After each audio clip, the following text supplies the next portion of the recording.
성도 양육 시리즈 중요한 핵심적인 것만 골라서 다루도록 하겠습니다. 오늘은 첫 번째 시간으로 예배에 관하여 오늘 함께 살펴볼 말씀은 요한복음 4장 23절로 30절, 요한복음 4장 23절로 30절 본문을 대독하겠습니다. 아버지께 참으로 예배하는 자들은 신령과 진정으로 예배할 때가 오나니 곧 이때라. 아버지께서는 이렇게 자기에게 예배하는 자들을 찾으시느니라. 하나님은 영이시니 예배하는 자가 신령과 진정으로 예배할지니라. 여자가 가로되 메시아 곧 그리스도라 하는 이가 오실 줄을 내가 아노니 그가 오시면 모든 것을 우리에게 구하시리이다. 예수께서 이르시되 내게 말하는 내가 그로라 하시니라. 이때에 제자들이 돌아와서 예수께서 여자와 말씀하시는 것을 이상히 여겼으나 무엇을 구하시나이까 어찌하여 저와 말씀하시나이까 묻는 이가 없더라. 여자가 물동이를 버려두고 동네에 들어가서 사람들에게 이르되 나의 행한 모든 일을 내게 말한 사람을 와 보라. 이는 그리스도가 아니냐 하니 저희가 동네에서 나와 예수께로 오더라. 아멘. 아멘. 아멘. 예배에 관하여 짧은 시간에 이 예배에 관하여라는 주제를 다 다룰 수 없죠. 근데 꼭 필요한 내용만 오늘 다루도록 하겠습니다. 예배를 잘 드려서 영적으로 큰 복을 받기도 하고, 예배를 잘 드려서 이 땅에서 삶을 사는 동안에 하나님 주시는 그 축복을 받아 누리기도 합니다. 또 반면에 예배를 잘못 드려서 예배를 종교적으로, 형식적으로, 또 때로는 율법적으로, 그리고 세속적으로 또 예배를 잘못 드려서 하나님이 주시는 복을 영육간에 받지 못하는 그런 종교화된 그런 신앙생활을 하는 사람도 있습니다. 절대로 악한 영들이 속지 말고 저와 여러분들이 하나님이 찾으시는 예배, 하나님이 받으실 만한 그 예배를 잘 드려서 영혼이 성령으로 충만함을 받고 땅에서도 하나님 주시는 신령한 복을 누리시기를 주님의 이름으로 축복합니다. 하나님과 우리의 관계는 한마디로 정의하라면 사랑의 관계예요. 사랑의 관계. 하나님이 먼저 우리를 사랑하셨고 그 사랑을 경험한 우리는 인격을 가지고 있어서 하나님을 사랑하도록 그런 존재를 하나님이 만드신 거죠. 근데 하나님을 사랑하고 있지 않다면, 하나님을 더 갈망하지 않고 하나님 앞에 더 가까이 가기를 원치 않고 하나님을 더 알아가기를 원치 않는다면 하나님과 그 사람과 뭔가 관계가 지금 깨져 있는 겁니다. 깨져 있는 거예요. 하나님을 우리는 사랑하도록 그런 인격적인 존재로 하나님 우리를 만드셨어요. 그 사랑할 수밖에 없도록 우리를 먼저 사랑해 주신 거죠. 그런데 그 하나님이 사랑스럽지 않다면 병든 거죠. 병든 거예요. 하나님을 가까이 하고 싶은 마음이 사라졌다면 영혼이 병든 거죠. 하나님을 간절히 찾고 하나님을 갈망하고 더 하나님을 알고 싶고 하나님을 더 닮고 싶고 하나님의 말씀을 더 알고 싶고 하나님과 더 친밀해지고 더 가까워지기를 원하는 그 의욕이 사라졌다면 그 영혼이 병든 거죠. 하나님과의 그 관계가 두절된 거, 단절된 것입니다. 병든 거예요. 그 예배, 이 예배라고 하는 것은 그 하나님을 갈망하는 사람, 그 하나님을 찾기 원하는 사람이 하나님 앞에 나와서 그 하나님을 뵙고 그 하나님을 경배하는 것, 또 그렇게 사는 삶을 예배라고 하는 것입니다. 그런데 그 예배, 바로 하나님을 찾는 것, 하나님을 경배하는 것, 하나님을 찬미하는 것, 하나님 앞에 가까이 나오는 것, 그런 공예배나 그런 예배적인 삶, 이런 삶이 깨져 있다면 그 영혼이 병들어 있는 거예요. 그 뒤에는, 그 배후에는 사단 마귀 귀신들이 그렇게 역사하고 있는 것이죠. 예배가 회복이 되지 않은 분들은 말씀을 통해서 예배가 얼마나 중요한지 깨닫고 확실하게 예배가 먼저 회복되기를 주님의 이름으로 축원합니다. 축원합니다. 자, 그래서 하나님과 우리의 관계는 한마디로 사랑의 관계다. 성경에 그래서 우리 주님이 신랑이라고 말씀하시고 우리를 여인, 신부라고 말씀하신 겁니다. 그래서 다시 말해 하나님과 우리는 사람의 표현으로는 부부관계예요. 부부. 얼마나 가까워요. 자, 우리 청년들한테 다시 복습. 부모님과 자식 간은 몇 촌? 1촌. 형제 간, 자매 간은 몇 촌? 2촌. 부모님, 형제와 나와의 관계는 몇 촌? 3촌. 3촌. 3촌. 자, 그런데 부부는 무촌. 촌수가 없어요. 촌수가. 가장 가까운 관계를 말하는 거죠. 가장 가까운 게. 그런데 또 한 가지 심각한 것은 무촌이기 때문에 등 돌리면 남이야. 다시 얼굴 보면 하나고. 그렇죠? 그러니까 하나님과 우리는 하나예요, 하나. 근데 하나님과 우리와 등 돌리면 영원한 무촌, 영원히 관계없는 지옥의 멸망, 하나님과 분리의 장소인 지옥의 멸망으로 들어간다는 거. 하나님과 이혼하지 마시고, 사람끼리는 살다가 뭐 그러면 안 되는데 헤어질 수 있어요. 어떻게 사람의 일을 우리 사람의 힘으로 할 수가 있습니까? 그런데 하나님과는 헤어지면 안 된다. 사람과 헤어져도 지옥 갈 일은 없어요. 하나님만 꽉 붙잡고 있으면. 근데 하나님과 헤어지면 사람과의 관계가, 부부의 관계가 아무리 좋아도 하나님과 이별하면 지옥 간다는 거. 하나님과의 관계는 확실하게 매일매일 점검하고 사시기를 주님의 이름으로 축원합니다. 축원합니다. 그래서 창세기에 아담을 지어 놓으시고 그 다음에 갈비뼈를 취하시고 살을 취해서 하나님 사람을 만들었는데 여자라고 했단 말이죠. 하와. 그래서 남녀, 부부, 한 가정을 이루게 하셨단 말이죠.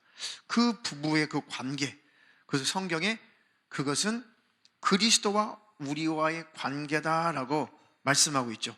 자, 에베소서 5장 31절로 32절 읽겠습니다. 이러므로 사람이 부모를 떠나 그 아내와 합하여 그 둘이 한 육체가 될지니 이 비밀이 크도다. 내가 그리스도와 교회에 대하여 말하노라. 아멘. 이 31절의 구절은 창세기에 하나님께서 아담과 하와 짝지어 주실 때 하신 말씀이죠. 그렇잖아요. 사람이 부모를 떠나 그 아내와 합하여 둘이 한 육체가 한 몸이 될지니라고 말씀하셨어요. 그러니까 사도 바울이 그것은 무엇을 상징했냐 이거지. 그것은 무엇을 상징하고 있었냐라고 신약성경의 사도 바울이 에베소서 5장 32절에 이 비밀이 크다. 그 비밀이 뭐예요? 남녀가 하나 되는 것, 아담과 하와가 하나가 되는 것, 이것이 비밀이래요. 무엇을 상징하고 있다는 거예요? 내가 그리스도와 교회에 대하여 말한다. 비밀을 가르쳐 주잖아요. 이해가 됩니까? 이것이 바로 하나님과 우리의 관계를 상징하고 있는 거예요. 이렇게 하나님은 우리와 하나가 되고 싶어요. 함께하고 싶어요. 그렇게 우리를 사랑하시고 또 우리도 하나님을 사랑하는 그 관계, 영원한 그 관계로 하나님 나라 천국에서 행복하게 살고 싶은 거죠. 근데 그렇게 하나님이 우리를 원하시고 우리를 가까이 하기를 그렇게도 소망하시고 천국에 들어와서 헤어지지 말고 우리 영원히 떨어지지 말고 영원히 행복하게 살자. 그러니 믿음 잘 지켜서 꼭 천국에 들어오너라. 주님이 그렇게 또 우리를 향해서 엄청나게 소망을 품고 계세요. 근데 그 주님의 마음이 성령으로라야 부딪혀 온다는 거죠. 여러분의 심령 안에 주님의 그 애절한 마음이, 신부를 향한 신랑의 애타는 그 마음이, 애절한 마음이 성령으로 계속 경험되기를 주님의 이름으로 축원합니다. 그것이 경험이 안 되고 그것이 희미해져 있으면 하나님의 막 부르짖어 기도하세요. 주님, 그렇게 주님은 나를 함께 하기를 원하시고 그렇게 나를 사랑하시고 그렇게 영원히 같이 하기를 그렇게 원하시는데 그 마음을 나는 왜 이렇게 모르고 있을까요? 나는 이렇게 안 느껴질까요? 주님의 그 마음이 왜 이렇게 안 느껴질까요?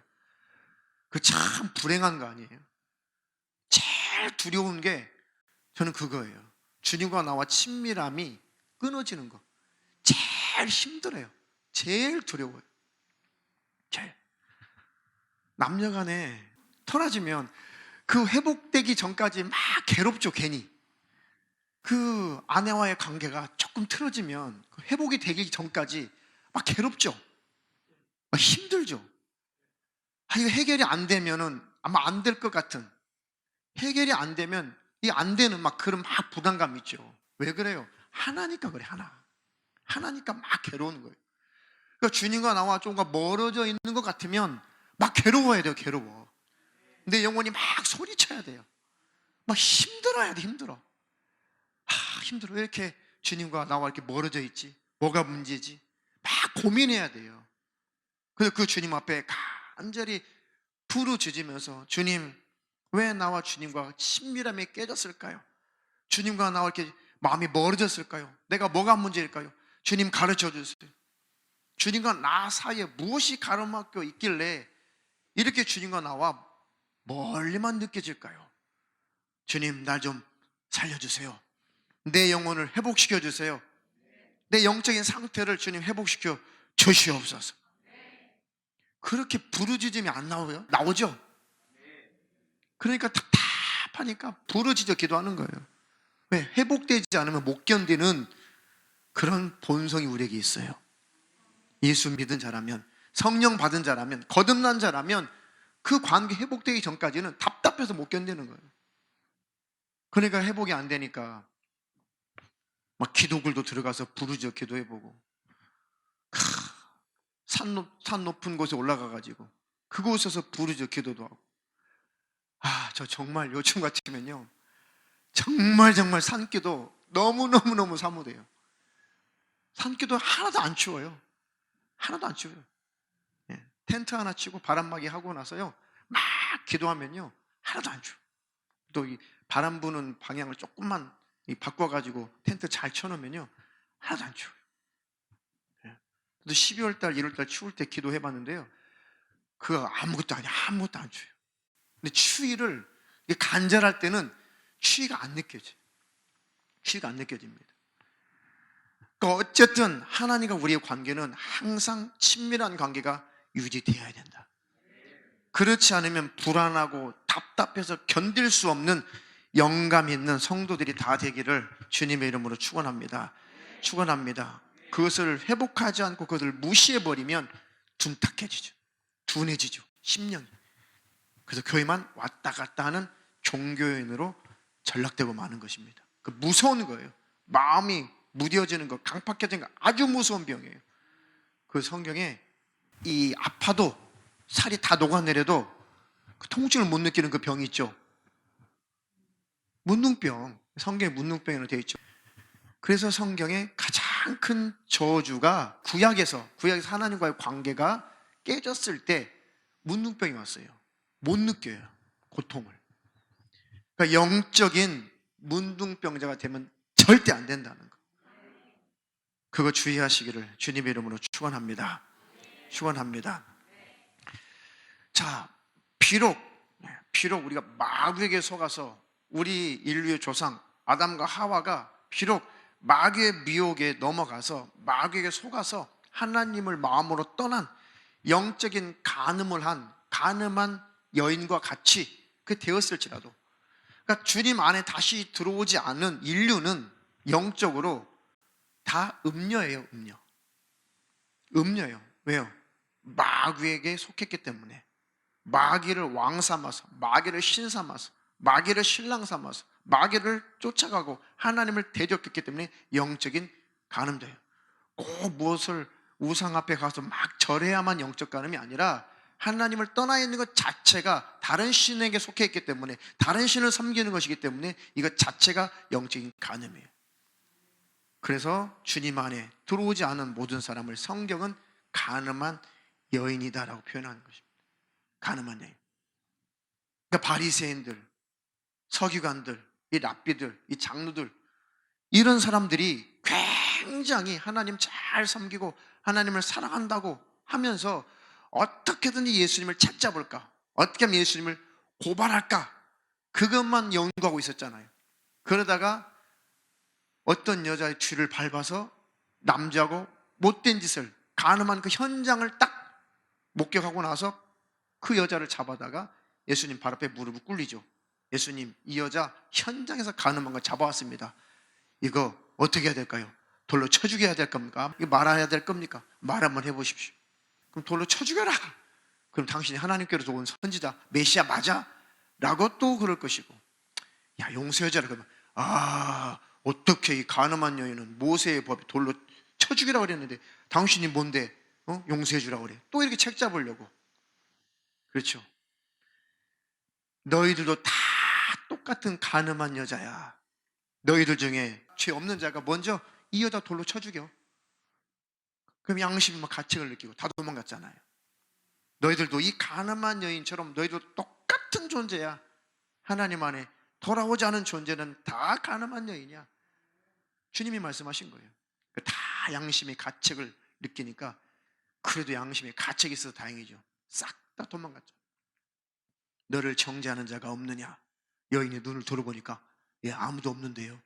그래, 내가 너를 정죄하지 않을 테니 다시는 죄를 짓지 말라.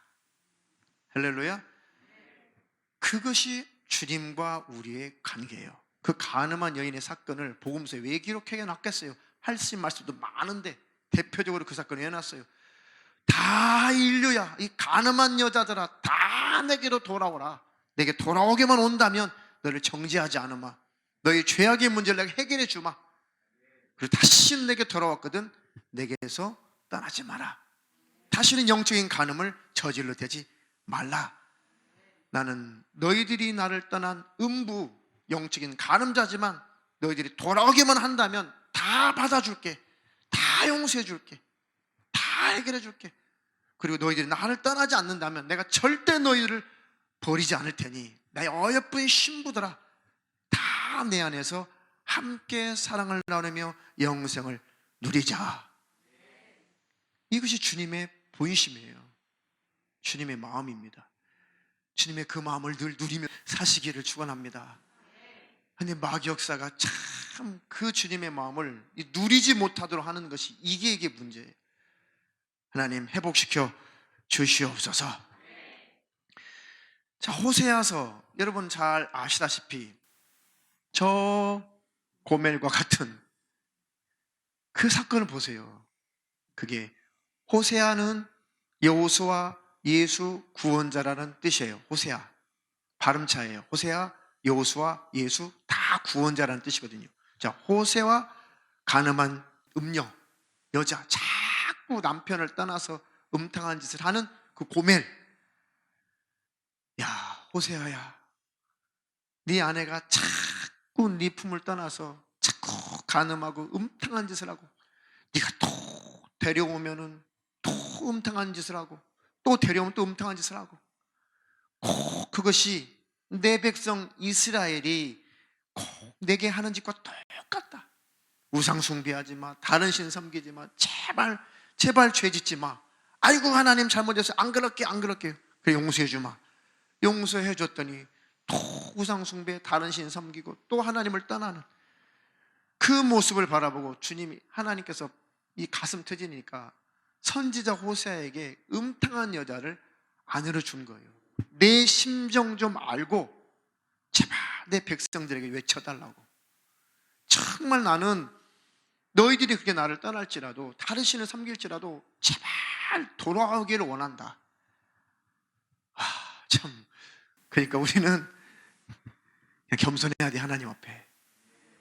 근데 하나님은 돌아오기만 하면 받아주시고, 또 주님과 멀어졌다가 세상과 벗다고 세상과 짝짓다가 또 돌아오면 또 받아주시고, 기독교인들 중에 그렇게 점집에 많이 간대잖아요. 점집에.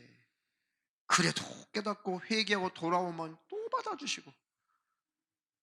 그게 호세아와 고멜의 관계, 하나님과 우리의 관계라는 거예요. 그래도 이제는 너희가 다시는 나를 떠날 수 없도록 내 사랑을, 내 마음을 너희 심령 속에, 너희 마음 속에 확 새겨줄 거야. 그리고 내가 너희에게 장가들 거다. 그러세요, 하나님이 호세아에게. 호세아서 2장 19절로 20절. 내가 내게 장가들어 영원히 살되 의와 공변됨과 은총과 긍휼히 여김으로 내게 장가들며 진실함으로 내게 장가들리니 내가 여호와를 알리라. 아멘. 내가 너에게 장가들어. 하나님이 우리에게 장가드신, 영원히 살되 우리에게 장가들어서 영원히 사신다는 거예요. 의와 공변됨과 은총과 긍휼이 여김으로 너희에게 장가들며 진실함으로 너희에게 장가든단 말을 몇 번씩 하시는 거예요 도대체. 진실함으로 내게 장가들리니, 주님의 그 진실함, 하나님의 그 진실함이 어떻게 나타났어? 내가 진실함으로 너희에게 가서 장가들 거야.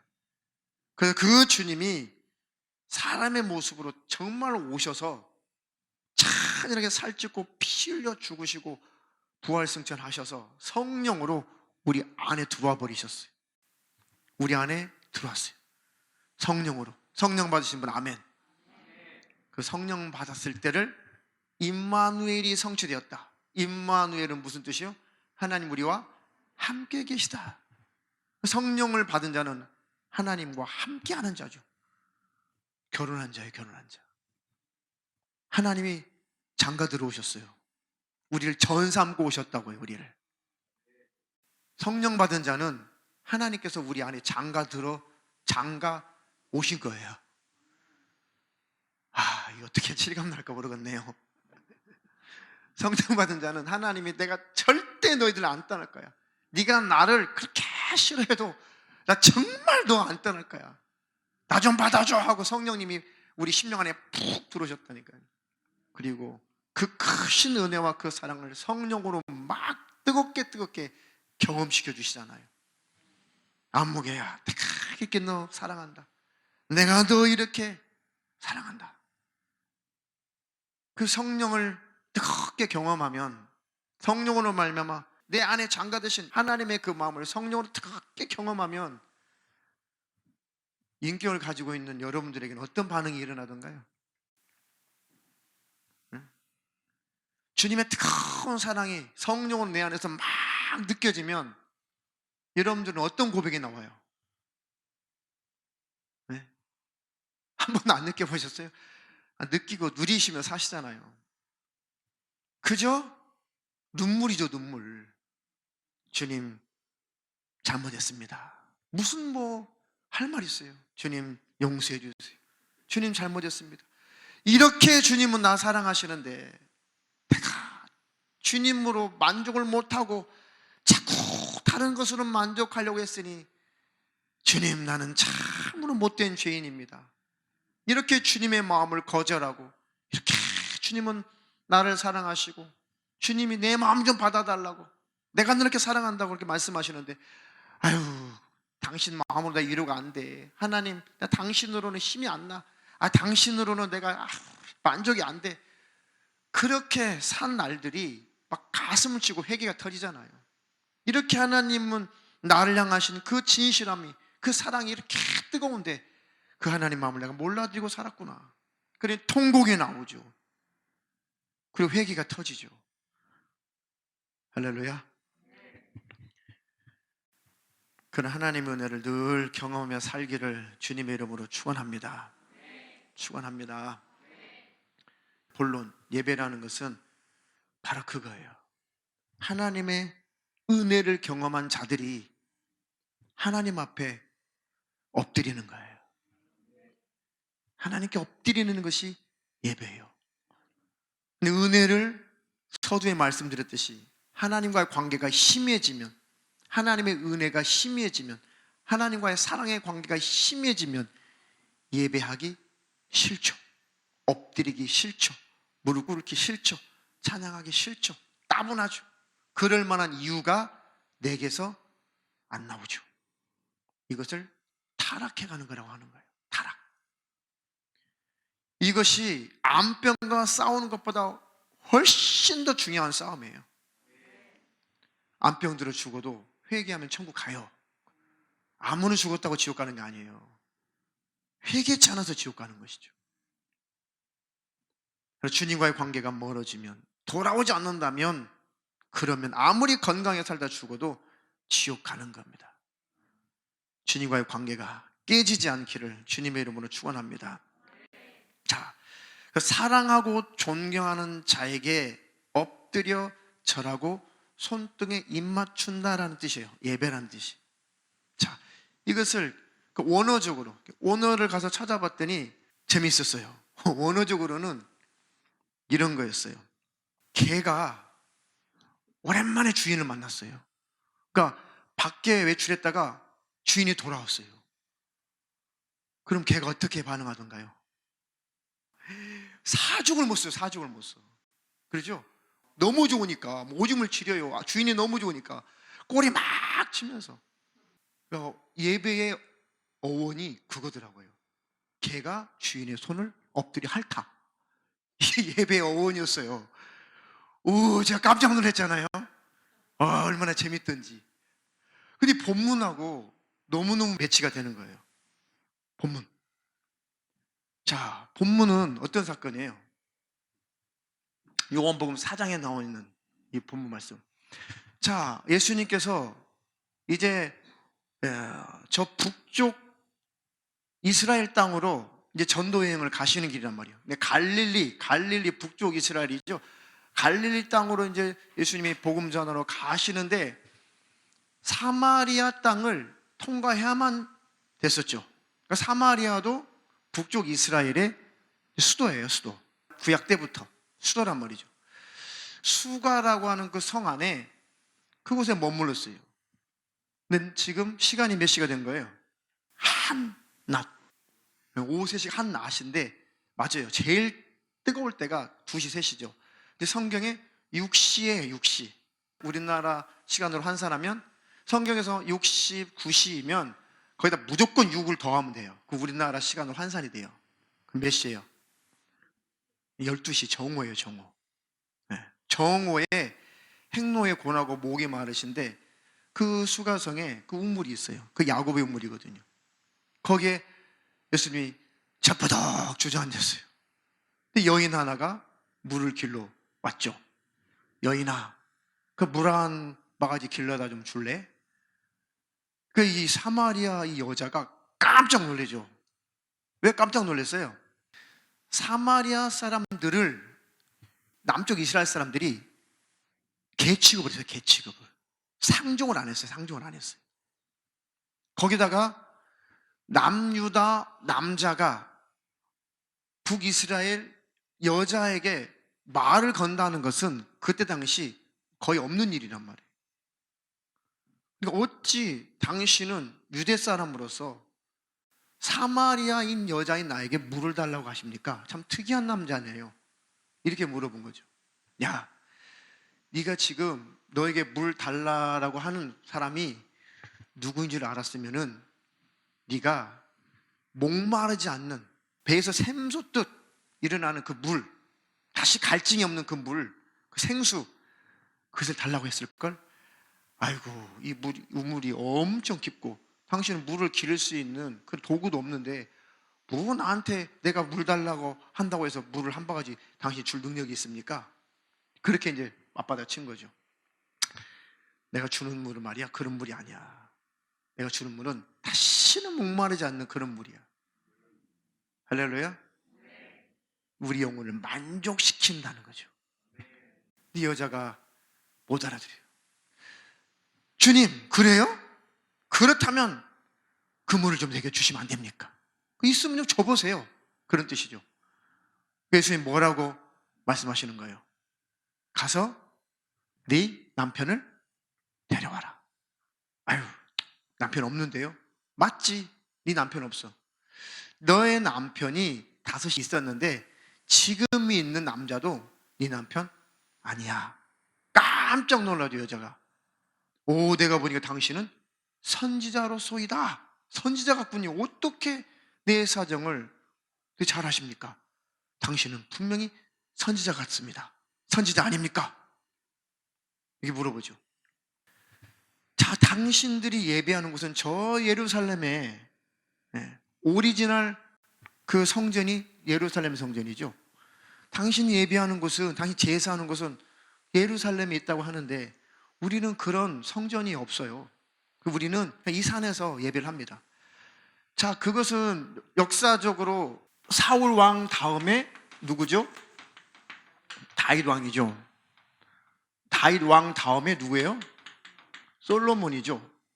자, 다윗 때부터 솔로몬까지 통일 왕국을 이뤘잖아요. 그런데 솔로몬 자식이 왕이 누가 됐어요? 르호보암이 왕이 됐죠. 근데 솔로몬도 굉장한 사람 같은데 학장을 했단 말이에요. 백성들 세금 엄청 뜯어먹고. 네. 그래서 못 견디었어요, 많은 백성들이. 그런데 여로보암이라는 사람이 제발 르호보암, 당신 아버지처럼 그렇게 학정을 일삼지 말고 백성들 좀 잘 돌봐주십시오. 도망갔다가 여로보암이 와서 르호보암한테 요청을 하죠. 근데 르호보암이 아무런 경험도 없는 자기 또래 동료들에게 조언을 구해요. 그 여로보암 말 들으면 안 됩니다. 당신 아버지는 채찍을 때려가지고 세금 걷었지만 당신은 아주 쟁갈로 아주 혹독하게 더 이 백성들 가만두면 안 됩니다. 막 후려쳐가지고 세금을 더 뜯어서 당신 아버지보다 더 부강하게 사셔야 됩니다 라고 이 못된 놈들이 조언을 해주니까 르호보암이 그 얘기를 듣고 선포를 하죠. 우리 아버지는 너희들 채찍으로 너희들 다스렸지만 나는 그 정도 가지고 너희들 다스리지 않아. 아주 쟁갈로 다스릴 거야. 아주 반 죽일 거야. 말 잘 들어. 이렇게 한 거야, 한마디로 말하면.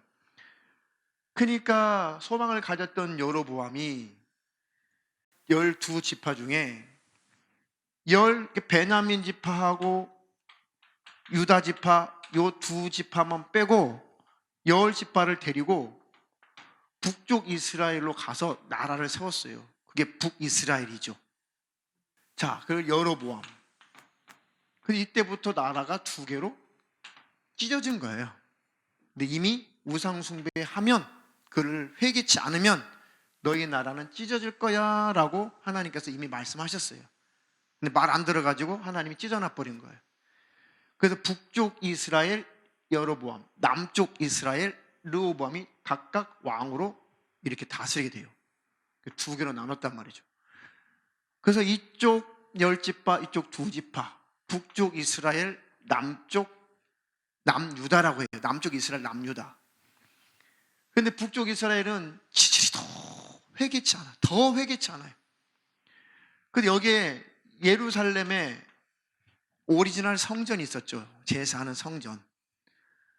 그러니까 자꾸 여로보암이 볼 때 이 이스라엘 이 백성들은 항상 성전 중심이에요. 성전이 있다는 것은 하나님이 계신 곳, 하나님이 함께 하시는 것, 늘 상징이 있잖아요. 그런데 도망은 왔는데 성전이 없잖아요.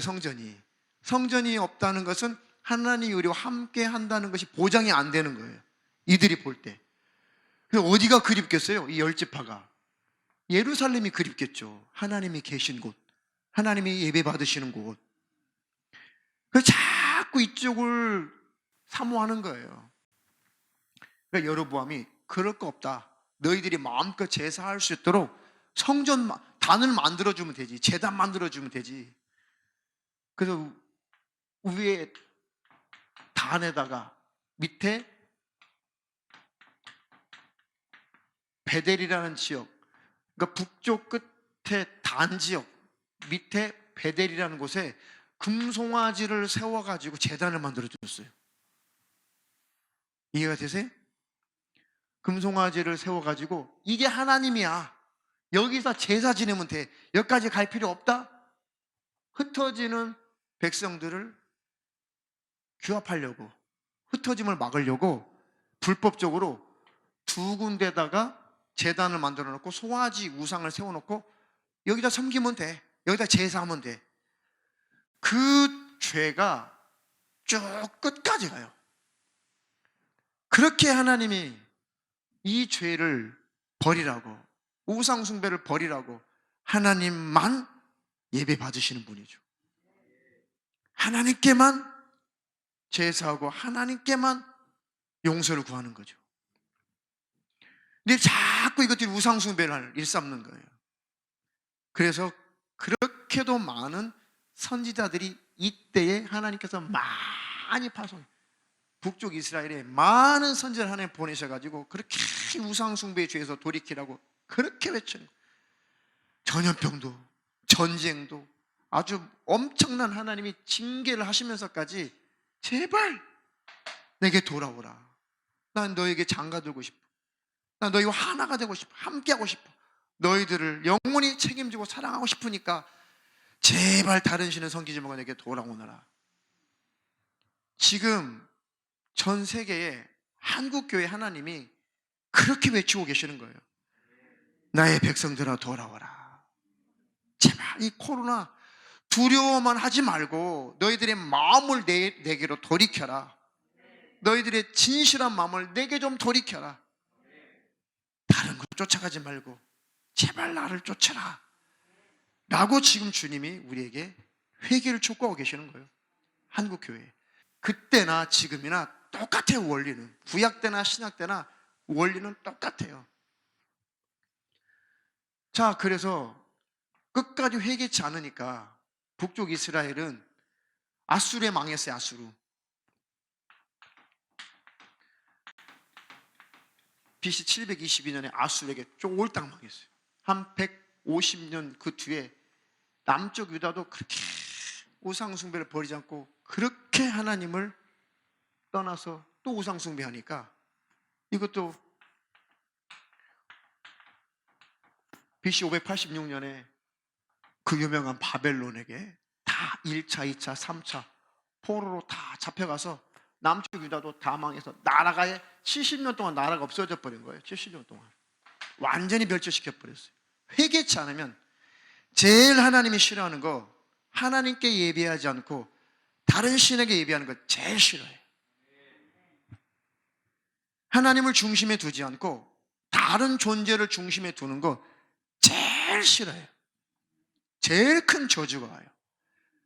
저와 여러분들은 예수님을 중심에 품고 살아야 돼요.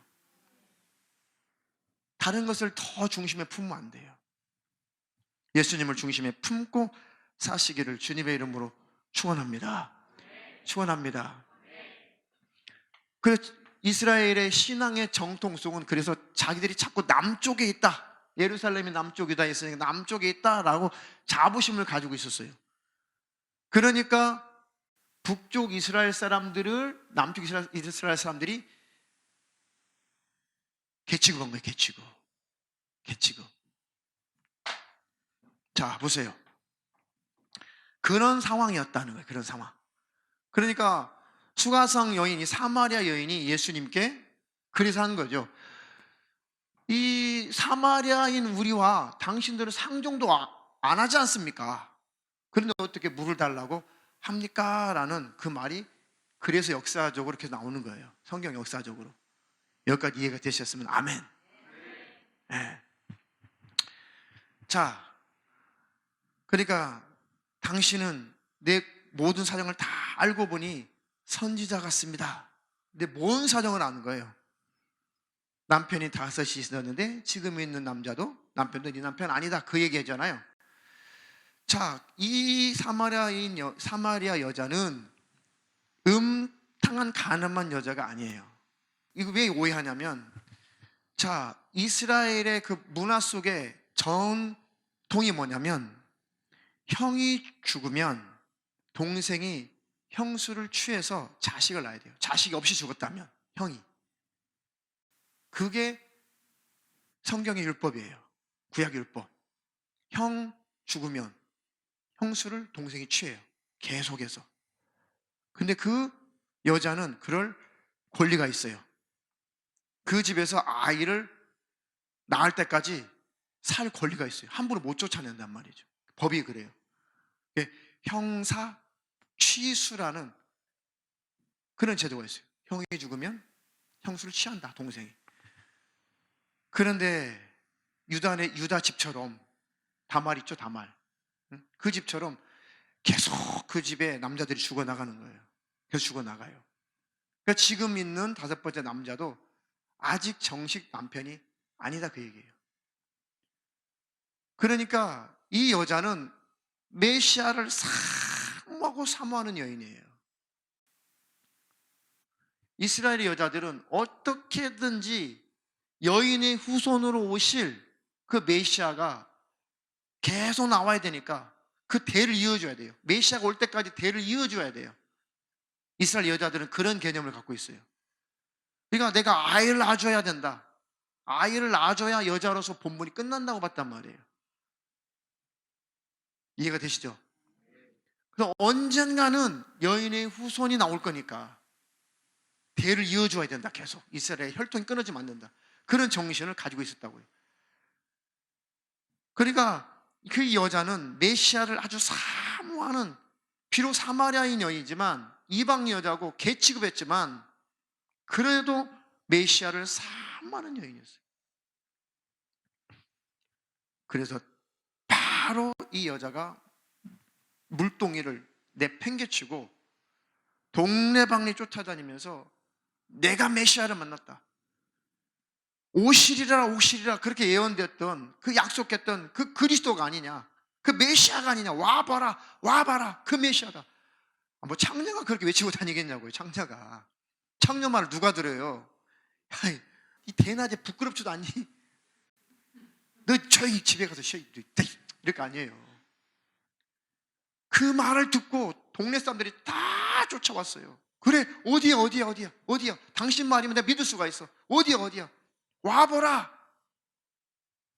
와서 보니까 예수님이 계시잖아요. 근데 예수님이 말씀을 하시죠. 그 예수님의 말씀을 듣고 그들이 다 메시아가 맞다, 그리스도가 맞다, 하나님의 아들이다라고 인정을 하고 믿게 돼요. 근데 그 여자한테 사마리아 사람들이 그렇죠. 이제 너의 말을 들어서가 아니라 내가 직접 저분의 말씀을 들어보니까 하나님의 아들 맞다라고 인정을 하죠. 읽어보세요. 요한복음 4장에 쭉 그런 내용이 나오니까요.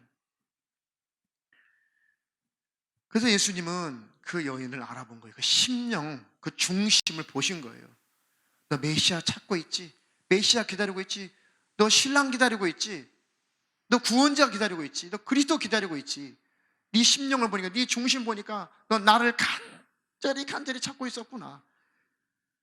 내가 바로 그리스도다. 내가 바로 그 메시아다. 아, 깜짝이야! 동네방네 쫓아다니면서 메시아를 만났다. 그리스도가 오셨다. 하나님의 아들이 오셨다니까. 와보라. 그래서 그들이 예수를 믿게 된 거예요. 여인아, 아버지께 참으로 예배하는 자들은 신령과 진정으로 예배할 때가 오나니 곧 이때라. 아버지께서는 이렇게 자기에게 예배하는 자를 찾으시느니라. 신령과 진정으로 예배할 때가 올 것인데 지금 바로 그때다. 왜요? 그 예수님이 앞에 계시니까, 그 하나님 앞에 계시니까 이제 너희들이 신령과 진정으로 예배할 때가 됐다. 왜요? 예배 받으실 주님이 오셨으니까. 이렇게 아버지는 자기에게 이렇게 예배하는 자들을 찾으시느니라.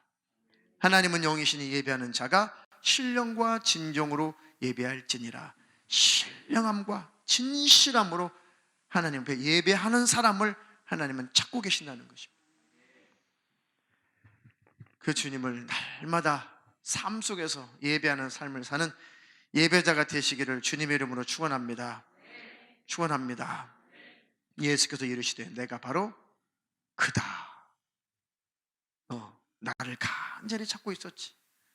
나를 그렇게도 갈망하고 있었지. 내가 왔느니라. 얼마나 흥분했겠어요. 처음에 여러분들 성령으로 예수님 만났을 때, 예수님의 마음을 성령으로 경험했을 때 엄청나게 뜨거웠죠. 너무너무 반가웠죠. 아멘. 그 주님과 다시는 헤어지거나 멀어지지 않기를 주님의 이름으로 축원합니다. 그것이 예배예요. 예배. 사마리아 여자가 그렇게 그리스도를 갈망하듯이 그리스도를 만난 우리가, 예수를 만난 우리가, 주님의 그 크신 십자가의 은혜를 경험한 우리가 그 은혜에 겨워서, 그 은혜에 감격해서 주님을 찬양하고 주님을 경배하고 주님의 이름을 높이고 그 음성을 듣고 싶고 그분이 어떤 분인가 막 성경 펼쳐보고 싶고. 할렐루야. 그것이 예배예요. 종교적인 행사가 아니라. 그런 예배자가 되기를, 저와 여러분 되기를 주님의 이름으로 축원합니다. 축원합니다. 자, 이제 마무리합니다. 자, 형식적인 예배가 아닌 진정한 예배가 이제는 다 회복이 되어야 된다. 율법적인 예배는 종교 행위에 불과해요. 억지로 드리는 예배. 아휴, 수요일이야? 3일 예배네. 가야지. 금요일이야? 아휴, 금요칠 예배네. 가야지. 주일이야? 주일은 지켜야지. 이거 다 종교적인 거예요. 예배의 이유를 아무것도 모르고 억지로 의무적으로 하는 것은 예배가 아니에요. 종교적이에요. 그래도 억지로라도 몸을 끌고 오세요. 그럴 때가 있으니까. 그럴 때가 있을지라도 억지로도 내 몸을 쳐서 복종시켜서 예배하는 자리에 끌고 오면 하나님도 역사하시니까. 그럴 때일수록 더 몸을 이기시고 내 몸을 예배하는 자리에 앉혀버리세요. 포기하지 마시고. 자, 그래서 잘못 예배를 오해하면, 예배의 본질을 모르면은, 야, 3일 예배야, 3일 예배. 가서 계명 받으러 가야지. 무슨 지금 3일 예배예요? 수요일 날 예배한 날로 정한 것 뿐이에요. 이해가 되세요? 3일 예배라는 단어가 왜 나왔겠어요? 율법주의서에서 나온 거예요. 왜요? 출애굽기 19장에서 나온 거예요. 출애굽기 19장에 야, 내가 너희에게 법을 줄 거야. 율법을 줄 거야. 그래, 너희들은 첫째 날, 둘째 날 너희들 성결케 하고 옷을 깨끗하게 빨고 제3일에 나한테 법을 받으러 나와. 그런데 너희들이 나한테 가까이 오면 너희들은 죄인이기 때문에 다 멸절당해. 다 죽어. 그 대표로 모세만 나한테 가까이 오고 너희들은 좀 멀리 떨어져 있어. 시내산 밑에 멀리 떨어져 있어. 근데 정말 하나님께서 시내산 위에 강림하셔가지고 막 말씀하시는 거예요. 십계명도 말씀하시고 율례도 말씀하시고 막 말씀하시는 거예요. 근데 이스라엘 백성들이 그 소리가 너무너무 두려워가지고 덜덜덜덜덜덜. 그 모세한테 그래요. 모세야, 하나님의 음성 두려워서 못 듣겠다. 그러니까 우리는 못 듣겠으니까 이제 죽겠어.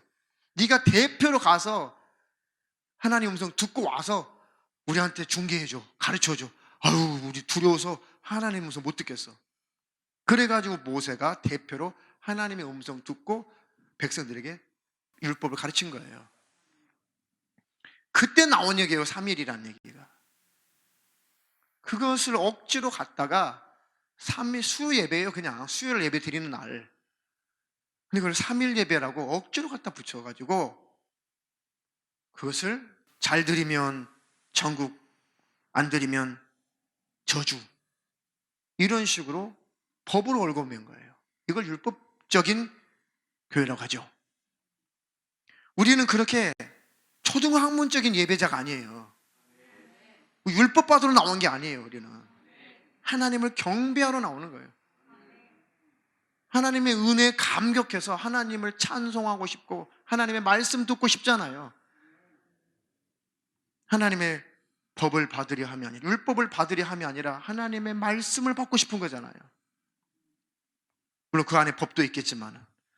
그러니까 우리는 그런 종교적인 율법적인 수요일 예배가 아니라 복음적인 수요일 예배, 고급스러운 예배라니까요. 드리셔도 그렇게 드리시기를 축원합니다. 금요일 예배도 마찬가지. 억지로 금요일 예배를 자꾸만 율법적으로 자꾸 올가매요. 어떻게 해요? 종교적으로. 이스라엘 백성들이 출애굽할 때 그때 밤새도록 양고기 먹고 쓴나물 먹고 허리띠 메고 지팡이 짚고 그렇게 유월절 죽음의 사자가 넘어가도록 문설주 양의 피를 바르고 그날 그게 밤새 그렇게 양고기를 먹었다. 우리도 금요일날 무조건 철회해야 된다. 이렇게 법을 만들었죠. 그래가지고 그것이 정죄가 되는 거예요. 금요일날 예배하는 것들 이렇게. 그럼 근무하는 사람 어떻게 해? 지하철 운전사, 버스 운전사, 택시 운전사, 비행기 운전사, 간호원들, 군인들, 직장에 3교대 하는 사람들 어떻게 하냐고. 50%도 못 하는데. 자, 정죄를 받죠. 그러니까 그렇게 야근 많이 하는 직장은 다 때려치워. 그러니까 청년들이 들어갈 직장이 없는 거예요. 그래서 남자 청년들이 그래서 가난하고 결혼 준비 못하고, 남자 청년은 수두룩한데 신랑감이 하나도 없다, 이렇게 되는 거예요. 그게 큰 피해입니다. 폐해죠. 아니에요. 우리는 그렇게 초등만 학문적인 하찮은 금요 예배가 아니에요. 주님의 그 은혜에 감사해서 예배할 수밖에 없으니까 나오는 거라니까요. 처음부터 그렇게 가르쳤어야 돼요. 그래야지만 성도들이 종교 생활하지 않고 온전한 예배 생활을 하게 되는 거예요. 금요일 날 여러분들이 자유할 수 있으나, 그런데 세상이 험하면 험할수록, 미혹의 영이 역사하면 역사할수록, 세상 일이 바쁘면 바쁠수록 생각 뺏길 일이 많죠. 분주하게 살다 보면 마음 뺏길 일이 많죠. 스마트폰, 인터넷, 얼마나 생각과 마음 뺏어갈 일이 많아요. 그러니 율법적인 공예배가 아니라 내가 한 번이라도 더 예배 드려서, 한 번이라도 더 말씀 듣고 내 생각도 좀 정화시키고 복잡한 마음도 좀 정화시키고, 그래도 부족하니까 매일 기도하고 매일 성경 보고 있는 자리에서 하나님께 기도하고 생각을 지키고 성경 암송하고 이렇게 믿음을 지켜가는 거 아니냐고요. 그러니 수요일, 금요일 예배가 많은 것도 아니에요. 그렇다고 그거 두 개 다 드려야만 천국 가는 것도 아니고. 이해가 되시죠? 그런데 예배 다 안 드리고 내 믿음 내가 지킬 수 있어요? 힘들죠. 그러니 예배는 드리면 드릴수록 내 영혼에 유익한 거예요. 그래서 수요일 예배도 중요하고 금요일 예배도 그래서 중요한 거예요. 한 번이라도 더 말씀 듣고 더 기도하고 내 생각과 마음 흐트러진 것을 더 하나님께 고정하고, 얼마나 좋아요, 수요일 예배, 금요일 예배가. 그리고 온라인으로도 예배 드리라고 하잖아요. 말씀 드리라고 하잖아요. 얼마나 이 생각이 복잡해요. 요즘 세상 현대인들이 생각 뺏길 일이 얼마나 많아요. 마음이 분산될 일이 얼마나 많아요. 그렇잖아요. 그러니까 온라인으로도 말씀 들으십시오. 기도하십시오. 기도회가 몇 시부터 8시부터 시작하니까 이 음악이라도 켜놓고 집에서 기도하십시오. 이것이 율법적인 3일 예배와 율법적인 금요 차례와 비교도 안 되는 고급스러운 예배인 거예요. 수요일 예배, 금요일 예배를 드리시되 믿음으로 고급스럽게 잘 드리시라는 거. 할렐루야. 주일 예배도 마찬가지고. 예배는 생명이에요, 생명. 우리는 매일 예배해도 지나치지 않습니다. 그리고 예배를 생활화하시기를 주님의 이름으로 축원합니다. 축원합니다. 마지막으로 한 구절만 읽고 설교를 마감하겠습니다. 로마서 12장 1절로 2절. 그러므로 형제들아, 내가 하나님의 모든 자비하심으로 너희를 권하노니 너희 몸을 하나님이 기뻐하시는 거룩한 산 제사로 드리라. 이는 너희의 드릴 영적 예배니라. 너희는 이 세대를 본받지 말고 오직 마음을 새롭게 함으로 변화를 받아 하나님의 선하시고 기뻐하시고 온전하신 뜻이 무엇인지 분별하도록 하라. 아멘. 우리는 구약의 그런 제사가 아니라 우리는 예수 믿고 구원받은 하나님의 자녀, 거듭난 새 피조물이 되었으니 너희를 권하는데 너희 몸을, 너희 삶을 하나님이 기뻐하시는 그 삶 자체를 거룩한 산 제사처럼 드리라는 거예요. 이것이 너희의 드릴 영적 예배니라. 구약적인 그런 제사, 구약적인 그런 예배, 그 수준을 훨씬 넘어서 우리 삶이 예배가 되게 하라는 거예요. 이것이 복음의 사람이죠. 그런데 수요일 예배, 금요일 예배 두 번 드리는 것이 많은 것도 아니에요. 매일 예배의 삶이라니까요. 매일 예배할 수 있는 지금 상황이 아니죠. 대면 예배 하지 말라니까. 하고 보면 답답해요, 저는 이것 때문에. 그러니까 제발 집에서라도 꾸준히 예배 드리시고 성경도 보시고 우리의 삶이 하나님께서 받으실 만한 삶이 되어야 된다. 하나님은 나를 보고 계시다. 내가 어떤 청년이 상담하길래 하나님이 항상 나와 함께 계시고 하나님 항상 나를 지금 지켜보고 계시다. 늘 그것을 인정해라. 늘 인식하고 살아라. 그럼 네가 끊고 싶은 거 한 번 끊어지고 두 번 끊어 결국 다 끊어지게 될 것이다. 하나님을 인식하지 못해서 그런 것이다. 할렐루야. 진정한 예배자가 되셔서 영적인 복을 받으시고 진정한 예배를 통해서 귀신들이 떠나가고 온전한 예배를 통해서 문제는 해결이 됩니다. 예배를 귀하게 여기시기를 주님의 이름으로 축원합니다. 그럼 어떤 분들은 3일 예배가 아니라 수요일 예배구나. 이건 구원과 상관없대. 금요일 예배는 그런 율법적인 그 예배 안 드려도 된대. 자유다. 왜 그렇게만 가려고 하냐고요. 그러니 속지 마세요. 예배를 율법적인 예배 그 이상으로 고급스럽게 더 잘 드리자는 얘기지. 이 설교가 수요일 예배 빠져도 금요일 빠져도 지옥 갈 일이 없대. 아이고 자유다. 이거 아니올시다. 온라인 가족 여러분 그거 아니올시다. 그러니 제발 예배 귀하게 여기시기를 축원합니다. 예배는 생명이다. 예배는 우리 영혼의 생명줄이다. 매일 예배도 지나치지 않다. 할렐루야.